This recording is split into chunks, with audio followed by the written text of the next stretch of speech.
성경에 제시하고 있는 구원의 방법이 두 가지 방법이 있습니다.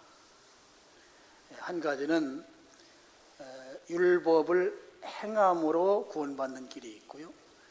또 한 가지 길은 예수 그리스도를 믿음으로 구원받는 길이 있습니다. 두 가지 트랙이라고 할 수 있습니다.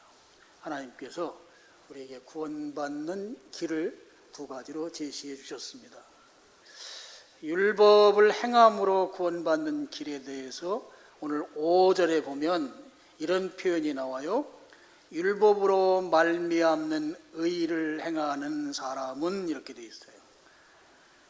율법을 행함으로 의에 이른다, 이런 말이잖아요. 의에 이른다는 말은, 의롭게 된다는 말, 의에 이른다는 말은 우리가 가장 많이 사용하는 구원받는다고 하는 말과 동의어입니다. 뜻이 같아요. 그래서 바꿔 써도 괜찮습니다. 의에 이른다, 칭의라고 말하죠. 이것과 구원은 이제 같은 의미입니다.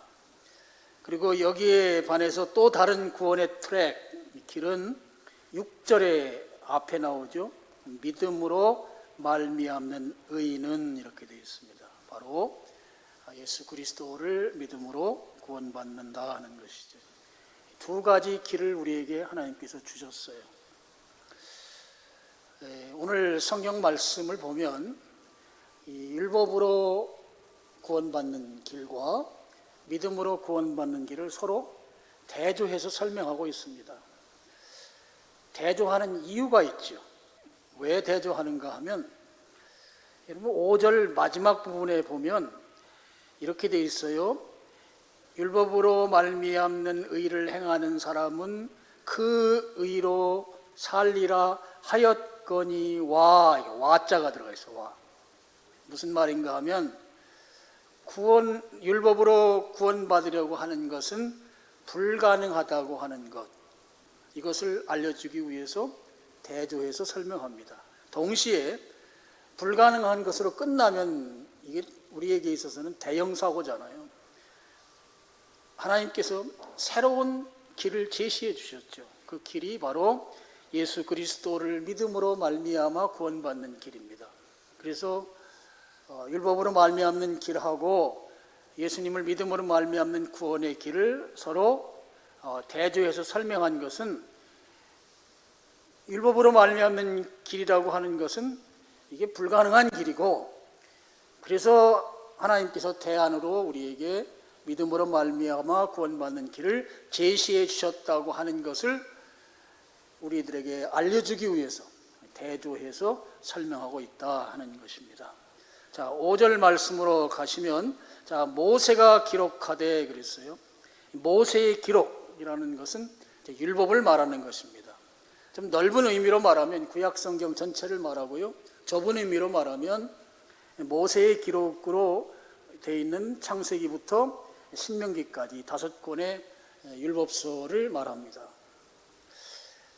특별히 이 구원과 관련해서 오늘 바울은 레위기 18장 5절 말씀을 인용하고 있습니다. 여러분이 로마서에서 이렇게 구약 성경을 자주 인용하는데요. 상당히 많이 인용을 해요.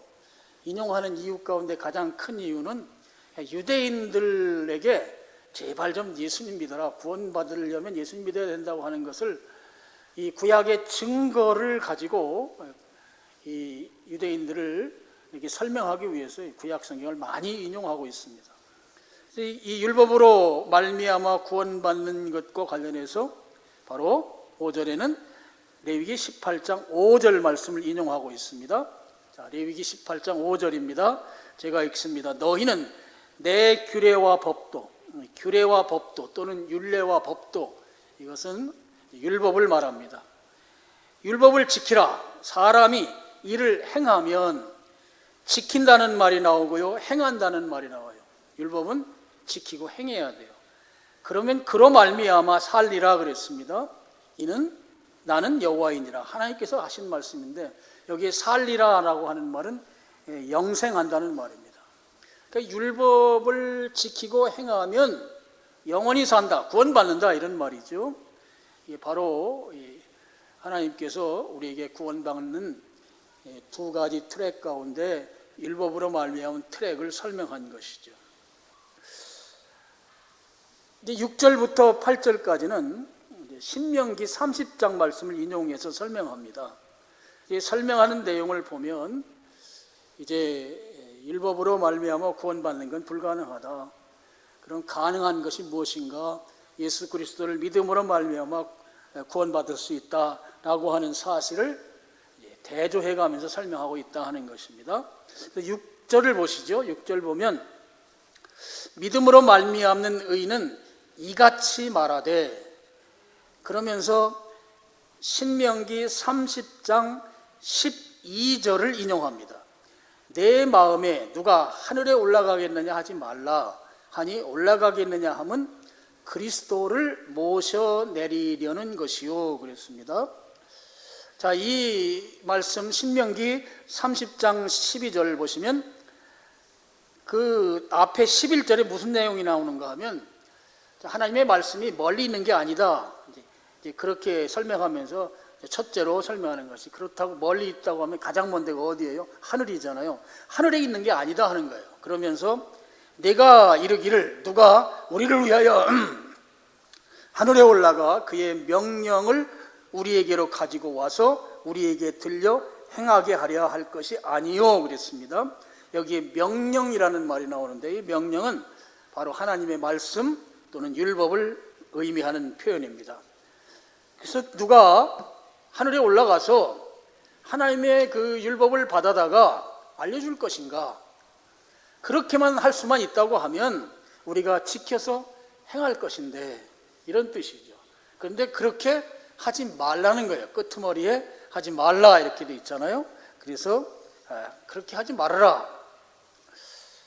그러면서 이 말씀을 이제 로마서 6장에서는 어떻게 이 말씀을 보고 있는가 하면, 6장 하반절에 나온 말씀을 보면, 자, 율법을 행함으로 의에 이르고자 하는 사람들은 마치 자기가 하늘에 올라가서 예수 그리스도를 데리고 와야 하는 것처럼 그렇게 말하는데, 하늘에 올라간다고 하는 것 자체가 불가능하다 하는 것입니다. 누가 하늘에 올라가겠는가 그 말이죠. 그래서 하늘에 올라가지 못하지만 그리스도께서 친히 하늘로부터 내려오셨습니다. 사람은 못 가요. 그런데 예수님께서 직접 하늘나라에서 우리에게 오셔서 예수님이 율법을 완성하시고 믿음으로 구원받을 수 있도록 우리에게 새로운 길을 열어주셨다 하는 것이죠. 자, 이 말을 한마디로 말하면 성육신이라고 말해요. 바로 인간으로 오신 그리스도, 인간으로 오신 하나님을 말하는 것이죠. 사람은 못하는데 직접 그리스도께서 하늘에서 우리에게 내려오셔서 우리에게 구원의 새로운 길을 열어주셨다. 그래서 6절 말씀은 예수님이 인간이 되심, 성육신을 지금 설명하고 있는 것입니다. 그 다음에 이제 7절로 가시면, 7절은 신명기 30장 13절을 인용해서 설명합니다. 7절, 혹은 누가 무저강에 내려가겠느냐 하지 말라 하니 내려가겠느냐 함은 그리스도를 죽은 자 가운데서 모셔 올리는 것이라 그랬습니다. 자, 신명기 30장 13절, 여기는 우리 같이 한번 읽겠습니다. 시작.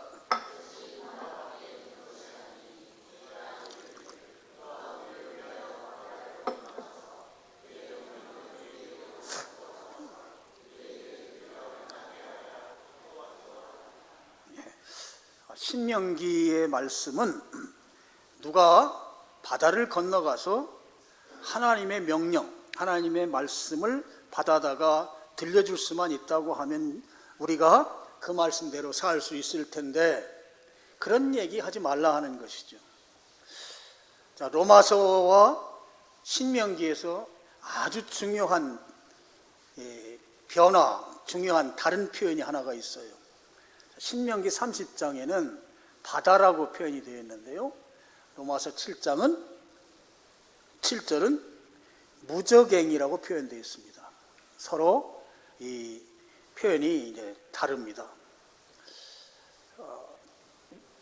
바다를 무적행으로 이제 바꿔서 표현하고 있다고 하는 거예요. 자, 무적행. 우리가 잘 쓰지 않는 말인데요. 이 한자 말입니다. 이 무자는 없을 무자고요. 이 저자는 바닥이라고 하는 저자예요.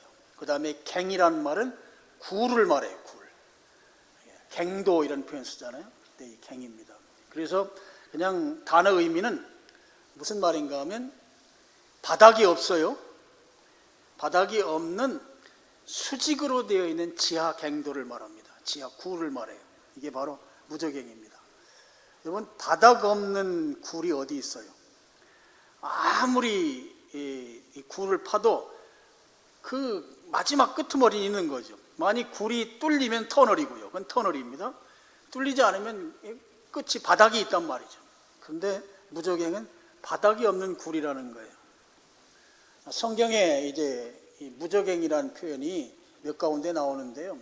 성경에서 표현하는 무적행은 두 가지 의미가 있습니다. 한 가지는 사탄과 그 사탄의 악한 세력들을 가두어두는 감옥으로서의 의미입니다.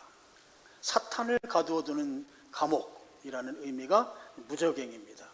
요한계시록에 보면 하나님께서 마지막 때 흰 보좌 심판이라고 하는 마지막 이 심판을 하는 때가 있어요. 그때 무적행에 있던 모든 존재가 다 나와서 심판을 받습니다. 그때 무적행이라는 용어를 쓰는데 사탄과 그 악한 세력들, 그들이 갇혀 있는 곳, 이것이 바로 무적행의 한 가지 의미고요. 또 한 가지 의미는 죽은 자들이 거처하는 곳입니다. 죽은 자들이 가 있는 곳. 그래서 시편에 보면 땅 깊은 곳이다 이런 표현을 써요. 그래서 우리 그 히브리 말로는 스올이라고 되어 있습니다. 보통 이제 음부라고도 표현이 되어 있고 이게 같은 의미죠. 두 가지 의미, 하나는 사탄을 가두는 감옥, 또 하나는 죽은 자들이 거처하는 곳, 이 두 가지 의미가 있어요. 그래서 지금 로마서에서 신명기에는 바다로 되어 있는데 이것을 무적행으로 바꿔서 표현한 이유가 있겠죠. 왜 이렇게 바꿨을까? 저는 두 가지 이유가 있다고 봅니다. 하나는 성경이 말씀하는 바다하고 무적행은 의미 또는 이미지가 같기 때문입니다. 여러분, 성경에서 말씀하고 있는 바다는 사탄의 본거지를 상징합니다. 사탄의 아지트가 바다입니다. 우리가 보통 바다 하면 저 동해안, 강릉, 속초, 삼척 등등등 그 좋은 그 휴양지를 우리가 생각하는데 바다에 대한 이미지가 우리는 상당히 좋잖아요. 근데 여기에서 말하는 바다는 아주 거친 파도가 치는 그런 바다를 말합니다. 그래서 유대인들은요, 바닷물이 살아서 움직이잖아요. 파도 친다는 건 살아있다는 것을 보여주는 거예요. 그래서 그곳에 사탄이 거주하면서 그 거주하는 증상으로 이 물이 막 살아서 움직이는 거예요. 파도 치는 거. 그런 이미지를 가지고 있어요. 그래서 이제 해안가에서 또 항구 도시에서 배들이 출항할 때 대개 두 가지 목적으로 출항하죠. 하나는 이제 사람을 싣거나 또는 무역을 하거나 할 때 그런 일종의 여객선, 무역선이 하나가 있고 또 하나 고기잡이를 나가는 이 어선이 있습니다. 고대에는 이제 그런 이제 두 가지 용도로 배가 사용됐습니다. 근데 이제 배가 바다에 나가서 바다를 항해할 때 아주 거세고 무서운 파도가 치는 거예요. 그러면 배가 파손이 됩니다. 우리나라는 아주 배를 잘 만들기 때문에 요즘은 파손되는 일은 없지만, 그렇지만 고대의 배들은 나무로 제작했기 때문에 조금만 파도가 거세거나 이러면 배가 자주 파손이 되죠. 그러면 거기에 타고 있던 사람들이 바다에 빠져서 이제 사망하게 되죠. 사망하게 되면 그 사망한 시신을 수습하지 못하는 경우가 대부분인 거예요. 오늘날은 이제 구조대가 있고 119가 있어서 끝까지 시신을 찾으려고 수고를 해서 거의 실종되는 경우는 거의 없습니다만 고대에는 거의 대부분이 다 바다에 나가서 타고 가던 배가 파손이 되면 죽는다고 봐야 됐던 것이죠. 그것을 유대인들은 어떻게 해석했는가 하면 바다에 본거지를 두고 있는 사탄이 그 사람들을 잡아갔다고 생각한 거예요. 그래서 시신을 찾지도 못하는 것이고요. 그러니까 지금 바다가 갖는 이미지가 어떤 이미지인가 하면 공포의 이미지예요. 그래서 이 바다가 갖는 그 공포의 이미지와 무적행이 갖는 이 공포의 이미지, 그 의미가 서로 같기 때문에 지금 바다를 무적행으로 다르게 바꿔서 표현했다 하는 거예요. 이보다 더 중요한 게 있습니다. 두 번째 의미인데요. 두 번째 의미는 지금 바울이 이야기하고자 하는 것이 무엇인가 하면 예수 그리스도로 말미암아 구원받는 새로운 길이 있다고 하는 것을 특별히 유대인들에게 알려주고 불신자들에게 알려주기 위해서는 바다보다는 무적행이 훨씬 더 예수님의 죽으심과 부활을 설명하기에 유용합니다. 그렇기 때문에 의미가 같고 이미지가 같은 바다와 무적행에서 무적행으로 신명기 말씀을 바꿔서 표현했다 하는 것이죠. 그래서 지금 로마서 10장 7절은 이런 의미죠. 율법에 의해서 의를 이루고자 해서 무적행, 그 죽음의 자리에 갈 필요가 없다 하는 것입니다. 거기 가서 예수님을 내가 데리고 나올 수가 없다. 가는 것도 불가능하죠. 가는 건 가능하지만 다시 돌아올 수는 없죠. 그러면 그 무적행 같은 곳에서 예수님이 직접 죽으셔서 그 죽음을 이기시고 그 무덤에서 부활하심으로 그 무적행에서 살아서 나오셨다 하는 것이죠. 그렇게 하심으로 인해서 구원의 길을 완성하셨다 하는 것입니다. 자, 7절 말씀이 우리에게 주는 예수님에 대한 교훈은 무엇인가 하면 바로 예수님의 죽으심과 부활을 통해서 구원의 길을 여셨다고 하는 거예요. 6절은 예수님의 인간이 되신 성육신에 대해서 설명하고 7절은 예수님의 죽으심과 부활을 지금 설명하는 것입니다. 그렇게 해서 예수님께서 구원의 길을 우리에게 열어주셨다 하는 것이죠. 그래서 우리 로마서 10장 6절과 7절 말씀을 통해서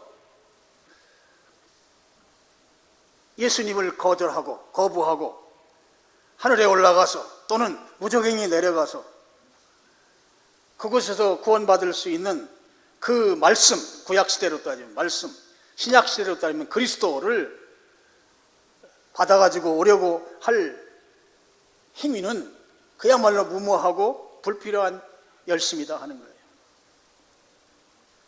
그것을 오늘 바울이 신명기를 인용해서 설명하고 있습니다. 여기에서 우리가 한 가지 중요한 질문을 좀 할 필요가 있어요. 무슨 질문인가 하면 신명기의 말씀, 신명기 30장 12절부터 14절까지 말씀에는 그리스도라고 하는 표현이 나오질 않습니다. 그런데 그렇게 그리스도라는 표현이 전혀 나오지 않는 구약성경 신명기에서 지금 바울은 그리스도를 그곳에서 찾아내서 그리스도를 제시하고 그리스도를 믿도록 지금 우리에게 알려주고 있습니다. 저는 이걸 보면서 바울은 정말 탁월한 사람이다. 이 성경 해석의 그 지혜, 통찰력이라고 하는 거 우리 같은 범인은 쫓아갈 수가 없다는 생각을 제가 했어요. 구약 성경 속에서 그리스도라고 하는 용어의 그자도 나오지 않는데 그곳에서 그리스도를 발견하고 그 발견한 그리스도를 오늘 로마서를 읽는 독자들에게 그리스도를 소개하고 있는 이 바울의 성경 해석의 놀라운 통찰력. 그럼 어떻게 바울이 신명기 말씀을 통해서 그리스도를 알아챘는가 말이에요. 이게 우리의 아주 중요한 질문입니다.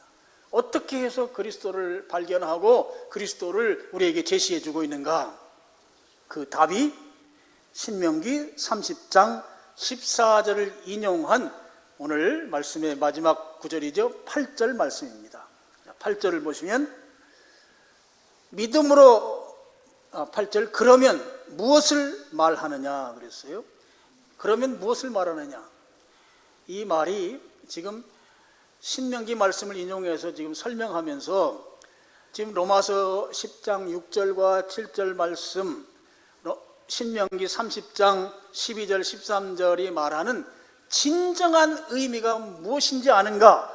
이렇게 하면서 8절을 여는 것입니다. 그러면서 신명기 30장 14절 말씀을 인용합니다. 자, 신명기 30장 14절 여기 같이 한번 읽겠습니다. 시작. 오직 그 말씀이 내게 매우 가까워서 내 입에 있으며 내 마음에 있은즉 내가 이를 행할 수 있으리라.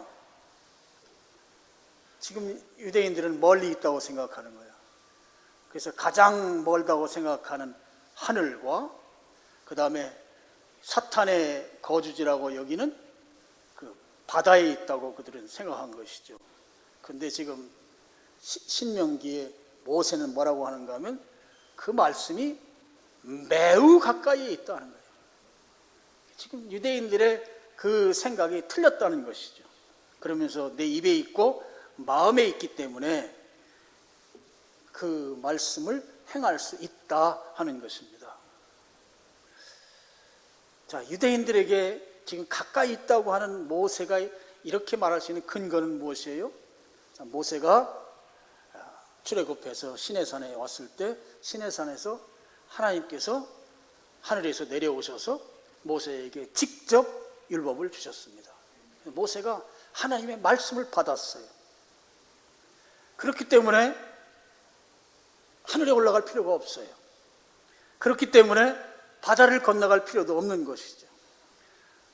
모세를 통하여 가까이 와 있는 그 말씀을 내가 받아서 그 말씀대로 살면 되는 거예요. 지키면 되는 것이죠. 얼마나 가까이에 와 있는가? 매우 가까이에 와 있대요. 그러면서 입과 마음에 있다는 것입니다. 자, 유대인들은 입에 있는 말씀, 입에 있다는 말은 독경, 성경을 읽는 것을 말해요. 그들은 매일 성경을 읽었습니다. 나다나엘이 무화과나무 밑에서 성경을 읽었잖아요. 그것이 그들의 일상입니다. 성경 읽는 거, 독경하는 거죠. 그리고 회당에 모이면 회당에서도 성경을 나눠서 읽었습니다. 그리고 읽는 것으로 끝나는 게 아니고 암송했어요. 성경을 외웠습니다. 외워야 될 가장 큰 이유는 오늘날 우리 성경이 너무 흔해요. 전 성경이 제가 가지고 있는 성경이 한 50권은 되는 것 같아요. 여러분들 성경이 한두 권은 다 있어요. 지금이야 성경이 워낙 많기 때문에 성경을 암송해야 될 필요성을 그렇게 많이 느끼질 못합니다만 구약 시대에는 성경이 개인이 소장할 수가 없죠. 그리고 그때 당시에 종이라고 하는 것이 오늘날처럼 이렇게 질이 좋은 것도 아니고 외우는 것, 머리에 기록하는 것이 최고였습니다. 암송. 그래서 유대인들의 이 암기력은 전 세계 어느 민족보다도 탁월해요. 성경을 늘 암송하기 때문에. 유대인들의 그 초등교육, 중등교육은 오전에는 성경만 배워요. 오후에 일반 학습을 해요. 지금도 그래요. 그만큼 성경에 아주 목숨을 걸고 살아요. 그만큼 입에 가까이 있다는 것은 성경을 읽고 암송하는 걸 말해요. 그리고 마음에 있다고 하는 건 무슨 말인가 하면 마음에 있다는 것은 묵상하는 걸 말합니다. 말씀을 되새김질하는 거예요. 계속 다시 생각하고 되새김질하는 거. 그러면 말씀이 지금 그들 가까이에 와 있다는 것은 모세를 통해서 하나님이 직접 그 말씀을 주셨고 주신 말씀을 그들은 읽고 암송하고 묵상하고 되새김질하면서 그 말씀대로 살기만 하면 된다 하는 거예요.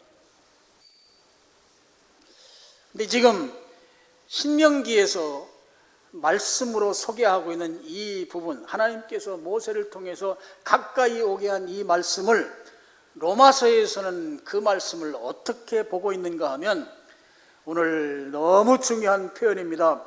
8절 하반절, 곧 우리가 전파하는 믿음의 말씀이라 그랬습니다. 구약 성경에 모세를 통해서 주셔서 유대인들이 그 말씀을 읽고 외우고 되새김질하며 묵상하는 그것을 오늘 로마서에서는 그렇게 하는 것을 뭐라고 말하는가 하면 우리가 전파하는 믿음의 말씀이다, 이렇게 바울이 지금 해석해서 말씀해 주고 있다 하는 것이죠. 자, 믿음의 말씀 그랬어요. 앞에 형용사가 믿음이라는 게 들어가요. 믿음의 말씀. 믿음의 말씀은 예수 그리스도를 말합니다. 예수 그리스도가 믿음의 말씀이에요. 그래서 바울이 그걸 본 거예요. 신명기를 통해서 말씀이 곧 우리가 믿는 말씀이고, 이 믿는 말씀은 무엇인가? 바로 예수 그리스도이시다. 그래서 신명기 말씀에서 예수 그리스도를 끌어낼 수 있었다 하는 거예요. 자, 우리는요, 예수님이 말씀이라는 걸 너무 잘 알아요. 어떻게 잘 알아요? 요한복음을 통해서 알아요.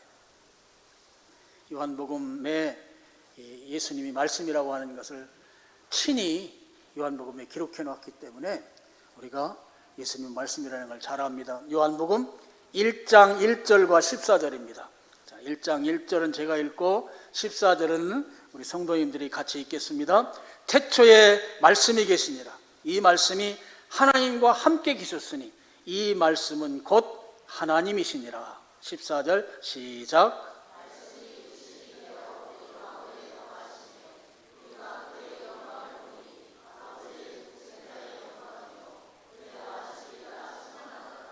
말씀이 육신이 됐다. 바로 예수 그리스도를 말하는 거죠. 예수 그리스도가 우리 가운데 거한다. 말씀이신 예수 그리스도가 우리에게 가까이 와 있다니, 가까이 와 있다. 자, 여기에서 우리가 좀 한 가지 참고해서 알아둬야 될 게 있어요. 자, 요한복음의 이 말씀이라고 하는 표현하고 오늘 우리 로마서 10장 8절에도 말씀이라고 나오죠. 그리고 이 두 말씀이 한국말로는 다 똑같이 말씀인데 이 성경 맨 처음 언어로 쓰인 헬라어 성경에는 단어가 달라요. 요한복음에서 말씀이라고 한 표현은 로고스라고 불러요. 로고스로 되어 있어요, 헬라말로. 그리고 로마서에 나오는 말씀은 레마라고 하는 단어로 되어 있어요. 여러분, 레마라는 말 여러분 들어보셨죠? 로고스와 레마라고 하는 다른 헬란말을 우리 한국말로는 그냥 말씀으로 다 뭉뚱그려서 써놨습니다. 자, 그럼 로고스의 의미, 레마의 의미, 이것의 일반적인 의미는 이렇습니다. 로고스는 활자화된 또는 기록된 말씀, 그것을 강조하는 거예요. 지식적인 측면을 강조합니다. 객관성을 가지고 있어요. 레마는요, 레마는 그 로고스인 말씀이 나에게 적용돼서 내게 다가와서 내가 체험한 측면을 강조해요. 나의 체험된 측면을 강조하는 말씀이에요. 그래서 로고스는 객관성을 가지고 있다고 하면 레마는 주관성을 가지고 있어요. 강조점이 다르다고요. 강조점이. 로고스는 기록된 또는 지식적인 면이 강조되고 레마는 체험적인 면이 강조되는 거예요. 그럼 우리가 성경을 읽을 때마다 이걸 이렇게 따져가면서 봐야 되느냐? 여러분, 그럴 필요는 없습니다. 제가 그동안 성경을 연구한 결과로 보면 로고스와 레마가 제가 지금 말씀드린 그 일반적인 의미 그대로만 성경에서 사용됐느냐? 그렇지 않다는 거예요. 아주 무자들이시 딱 나눠가지고 로고스는 이때만 사용하고 레마는 이때만 사용하고, 그게 아니고 그냥 혼용해서 쓴 경우들이 꽤 많이 있습니다. 그래서 한국말로 그냥 말씀으로 된 거 그냥 그대로 우리가 받아들이면 돼요. 너무 머리 아프게 분류하려고 하면 성경을 제대로 볼 수 없어요. 너무 따지지 말자는 거예요. 우리가 오해하는 헬란말이 또 하나가 있어요. 사랑이라는 단어 가운데 아가페라는 단어가 있고 필레오라는 단어가 있잖아요. 아가페는 그냥 막 퍼주는 사랑이에요. 일방적인 사랑, 이게 아가페죠. 필레오는 주고받는 사랑이에요. 형제간의 사랑, 뭐 이렇게 말하죠. 그래서 이걸 이제 이 헬란말이 사랑이라는 단어들이 여러 단어가 있어요. 그래서 우리 이제 그걸 이제 분류해가지고 막 설교도 하고 그러는데, 이 두 가지 단어도 성경에서 그렇게 분류해서 막 딱 무자들이시 그렇지가 않아요. 그냥 혼용해요. 그냥 필요한 대로 써요. 왜 필요한 대로 쓰는가 보니까 유대인들의 문화, 유대인들의 언어적 습관이 아가페도 필레오도 그냥 같은 의미로 막 쓰더라고요. 그것이 기준이에요. 유대인들은 필레오하고 아가페를 그렇게 막 무자들이시 그렇게 나눠 쓰지 않고 그냥 그들 문화 속에서 막 혼용해서 써요. 그래서 너무 골치 아프게 머리 아프게 나눌 필요까지는 없다. 참고적으로 말씀을 드립니다. 그런데 중요한 것은 말씀이신 예수님께서 인간으로 우리에게 오셔서 우리 가운데 가까이 계시다고 하는 사실이 중요한 것입니다. 얼마나 가까이 계시는가? 신명기 말씀처럼 입과 마음에 계신 거예요. 그만큼 가까이 계십니다. 입과 마음에 계시다고 하는 것은 그 레마라고 하는 말씀의 그 원래적 의미를 담고 있다고 보시면 돼요. 구체적으로 내가 체험한 의미를 담고 있는 그런 입과 마음이라고 보시면 됩니다. 그럼 어떻게 해서 예수님께서 그토록 나에게 가까이 오셨는가? 나에게 가까이 오실 수밖에 없는 예수 그리스도이신 이 부분, 이제 오늘 우리가 중요하게 봐야 될 부분인데요. 역시 8절 마지막 부분에 있습니다. 8절 마지막 부분에 보면 곧 우리가 전파하는 믿음의 말씀이라, 이 말씀 중에 전파하는 이란 말이 중요해요. 전파하는. 지금 우리라고 하는 것은 바울과 그의 동역자들 또는 사도들을 말합니다. 그들이 전파하는 그 믿음의 말씀을 통해서 우리들 가까이에 오게 되었다 하는 것이죠. 자, 믿음의 말씀은 예수 그리스도입니다. 예수 그리스도가 아무에게나 가까이 가시는 것이 아니고 전파하는 그 말씀을 들은 사람들에게 가까이 간다 하는 것이에요.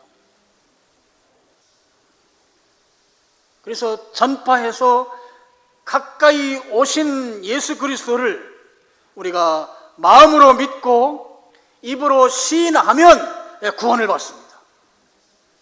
그 내용은 9절과 10절에 나오고요. 우리 다음에 로마서를 나눌 때 그 부분을 같이 나누도록 하겠습니다. 믿음의 사람들이 전파했을 때 예수님이 우리 가까이 오셔요. 가까이 오신 그 예수 그리스도를 우리가 마음으로 믿고 입으로 시인하면 그러면 구원받는다 하는 것입니다. 자, 말씀의 결론입니다. 자, 오늘 우리는 말씀이신 예수 그리스도를 믿습니다. 아멘. 정말 믿습니까? 네, 아멘입니다. 그러면 지금 아직까지 불신앙 가운데 있는 사람들, 신앙 밖에 있는 사람들보다는 우리가 먼저 예수님을 알고 가까이 한 사람들입니다. 이것도 맞죠? 불신앙 가운데 있는 사람들보다는 우리가 먼저 신앙 안에 있는 사람들이라는 것이죠. 자, 먼저 믿은 자들에게 사명이 있습니다. 하나님께서 우리들에게 먼저 예수님을 믿도록 만들어준 먼저 신앙하는 신자들에겐 사명이 있다 하는 거예요. 사명이. 그 사명이 무엇인가? 오늘 나오는 대로 사람들에게 예수 그리스도를 전파해서 그들 가까이에 예수 그리스도가 다가가게 하는 이 사명이 우리에게 있습니다. 여러분, 전파하는 것이 얼마나 중요한지 우리 10장 14절 말씀 한번 같이 읽겠습니다. 로마서 10장 14절. 자, 그런즉 시작.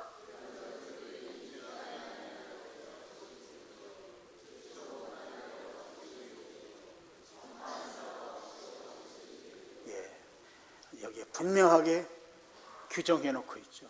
전파하지 아니하면 들을 수 없어요. 듣지 못하면 예수님을 가까이 할 수가 없다 하는 것이죠. 그래서 여러분, 우리의 사명, 예수 그리스도를 전파하는 사명, 이게 우리의 사명이에요.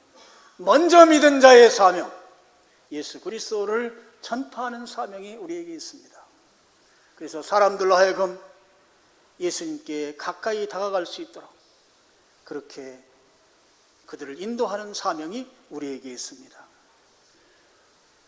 사람들이 구원받으려면 예수님을 가까이 해야 돼요. 가까이 해서 예수님을 마음으로 믿고 입으로 시인해야 구원받습니다. 그 일을 하기 위해서는, 그런 일이 일어나기 위해서는 우리가 전파해야 돼요. 그래서 전파하는 이 사명을 오늘 2부 예배에 참여한 여러분들이 최선을 다해서 그 일을 감당함으로 오늘 로마서가 이렇게 우리에게 간곡하게 요청하고 있다고 하는 사실을 여러분이 꼭 기억하시고 순종하는 여러분 되시기를 주님의 이름으로 축원합니다. 기도하겠습니다. 하나님 아버지 감사합니다.